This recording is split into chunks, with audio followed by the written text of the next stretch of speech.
Hi guys, this is Katie, the Hot Mess Work at Home Mom with hotmesswahm.com, and today I want to talk a little bit about follow-up. Follow-up is the most important thing you can do in your business to make money. So when you're following up, you're not only asking people about ordering, but you're also building relationships. And I'm going to show you how I do that with my follow-up system. There is many follow-up systems, and I am not the first person to have a follow-up system.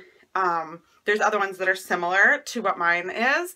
And I took a couple of different ideas, mashed them together, and then kind of created some things of my own.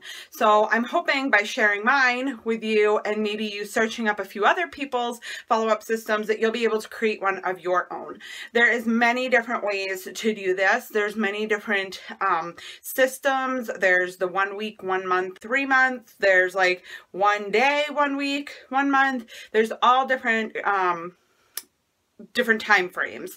So I call this my Power Hour binder, and I have in here, this is how I keep track of all of my orders. If I was to lose this binder, my business would be impacted greatly. So after somebody places their order, I send them a thank you card. Now this is, I submit the order and then I send this out very soon after I've submitted the order, and it just says, thank you, I sincerely hope you enjoy your Scentsy products. This is something that I found somewhere and I just printed it out on Vistaprint. I actually just ordered new ones and they have my family picture on the front of it, and it says thank you for supporting our family business or something along those lines. On the back here I have my address and then a space because I always write a personal note in here, and it says I want you to be completely satisfied with your order. If you need anything at all or need to reorder, don't hesitate to contact me. And then there's my contact information printed on here. So I always write something like, thank you for your order. I can't wait for you to get your goodies. And if I'm in a rush, I write something kind of vague like that. But when I have time, I try to make sure that I personalize it a little bit. Like, welcome home is one of my favorite scents. I know you're going to enjoy it too. Or, I love my plug-in warmers. I hope that you like yours too. Something along those lines. And then I just address this, and postcards, you can actually get postcard stamps, just a little tidbit. You can actually get postcard stamps, and they're a little bit cheaper than regular stamps. So when you're sending out a lot of these, it might just sound like, oh, it's only a few cents. But when you're sending out a lot of these, it really, you know, puts a dent in your budget. So that is like immediately after the order, I send out that card. So they're going to get that card before they even get their order. So then I have 1 week follow-up. So what I have here in my binder is, that one's a little bit hard to show.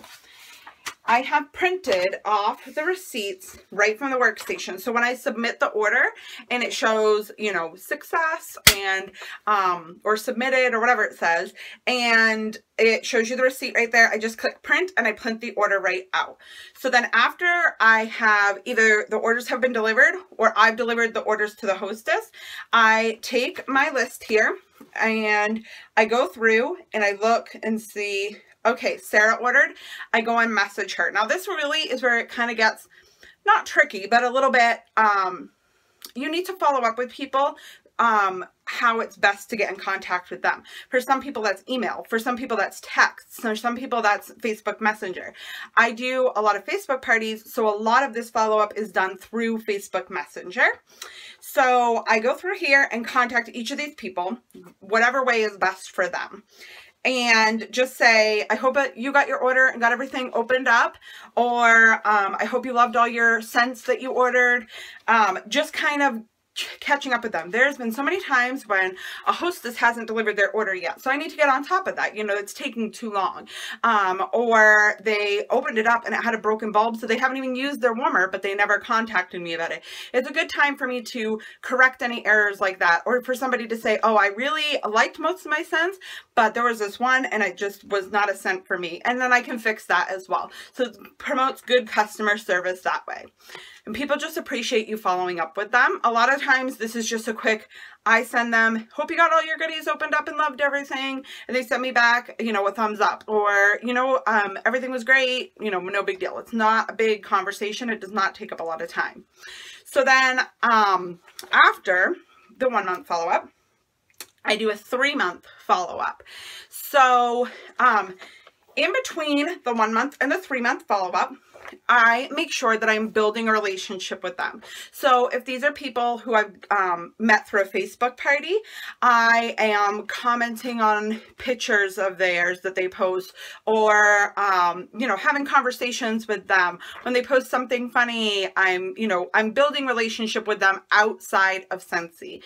So it's not just all about sell, sell, sell, buy, buy, buy. So then 3 months comes along and I will message them. At this point, you know, by 3 months, your wax is pretty much used up. Even if you ordered quite a bit, 3 months is a good amount of time. So at 3 months, I will message them and say, hey, I just wanted to check in on your wax stash. How's things looking? And, you know, sometimes you can tell when somebody's kind of, you know, not interested, or they had just ordered because their friend had a party. And when somebody is worth taking the time to keep talking to and keep messaging, and, you know, if they're kind of ignoring your messages, then you need to put your time elsewhere. You need to work smarter, not harder. Don't try to convince people that they need your product. Work on the people who already are in love with your product.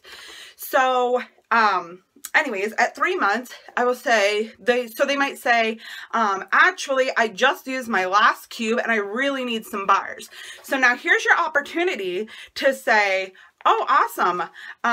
You know, I actually have a party date, you know, whether this is a Facebook person or a home party person or whatever, you know, make it, individualize it to them. So, oh great, I actually have a party date on, at the end of the month, and if you were interested in getting your next bars free or half off, I could definitely reserve that date for you. And so, you know, some people be like, great, yeah, actually that's an awesome idea. Some people might be like, I don't have time right now, but maybe later. And make sure you take note of that, write that on your calendar so you remember to follow up with them, you know, in a couple of months or in a couple of weeks, or whenever is good for them. And then some people will be like, I'm just not a party person. I'm just not interested in it. And that is where you say, no problem. I actually have a party going in next week. And if you'd like, I can put your order on there so you can take advantage of the free shipping. Of course, that's if that you have a qualified party going in, and it's also by private message. It is not something you post on Facebook, because that would be out of compliance. After 3 months, I should have a feel of who is somebody I'm going to keep in touch with, and who is somebody who is just not interested, whether it's right now. You know, I make sure that I have their email in the system to get our email. You know, they're still going to hear from me, but I'm not going to take my personal time and put it into them when they're not interested. So then I put them in 6 months, and I'm going to show you how I organize all this in just a little bit. And I put them into 6 months, and at 6 months, I send them a mailer that says, hey, have you heard we have a new catalog? Shoot me a text message if you'd like to receive one. And then I also go through and make sure I follow up with them kind of one last time with the same kind of message. Our new fall winter catalogs out. There's some amazing scents in it. I have some parties available if you're interested. And so this is how I, you know, weed out who I'm going to spend time on and who is not necessarily that somebody who's gung-ho about doing a party or ordering more or that sort of thing. So this is how I keep all of this information organized. I have a Power Hour binder, and inside here I have some pocket folders. And I like the pocket folders. I don't necessarily use them in my system, but I use them a lot when, you know, I start 1 week follow-up, but then I have to do something, or I have a lot of 1 week follow-up, so I do half of it. I stick the rest in the pocket, and I know that I need to come back to that. When I check this binder, I know that anything in the pocket is something that is important, that needs to be done right away.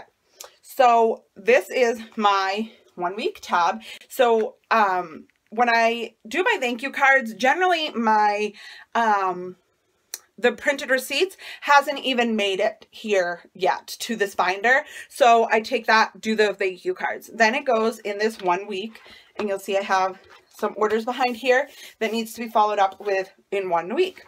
And then it'll go back here. Now here's where it gets tricky, because 3 months, that means that there's a bunch of different, just kidding. 1 month is the same thing. It has orders back here that need to be followed up with in 1 month. So, you know, I can look here and see that these orders were in August. So I know that these are September's 1 month follow-ups. So then 3 months is here. And this is where, see here, I have some follow-up that needs to be done right away. And I also do this for my drawing slips. I don't do this just for orders, like people who have entered drawings, people at home parties, people at Facebook parties, bag parties. Anytime I have information, I make sure I utilize that. Make sure emails are put in, all that kind of stuff. So behind the 3 month, I now have the months on these little tabs so that, you know, I can count it up. So right now it's October. So November, December, October, November, December. The 3 month is going to be in December. So I'd go through to the December tab and I would put those order forms in here. So then this is October. So I'd go to the October tab, look in, and that is who I need to follow up with. I do the same thing for the 6 month follow-up. I now know that anything in my January orders is going to go to my June 6 month follow-up. Now, I want to really quickly kind of backtrack and stress the importance, because this is something that I was very guilty of. I was constantly rushing to put my orders in, so I would just put first and last names. I would not put their emails, I would not put their addresses, phone numbers, all that information in, because I was trying to be so quick about it. It's a bad idea, because for one thing, first of all, you always want to enter emails, because we are really lucky, and as long as you have a PWS, you're constantly Scentsy sends out a newsletter for you. You don't have to do anything. It's this gorgeous newsletter. It is sent to your customers for you. So they're getting that follow-up when you're not even putting in any effort. So especially those people who might not necessarily be interested right now, they're still, your face is still in front of them. Your name is still in front of them. Your business is still in front of them. So make sure all that information is in there. And then when it comes to follow-up, you're going to need addresses for those cards. You're going to need phone numbers if you're going to text people. You're going to need that information. And you know, if something comes up and you find a product and I know so-and-so would love this product, you can just look up their name and you have all their information to let them know that you found something that they might really like. So once I have done their 6 month follow-up, I kind of go through, and anybody who I don't have information on, and I don't, you know, can't get a hold of in any way, I take their orders. I do save orders for about a year, but I file them away. I have a spot for those. They go in there. I'll be very honest. I've never had to use an order that was a year old, and all of that is in your workstation anyways, but it just makes me feel better. So I file that away for a year.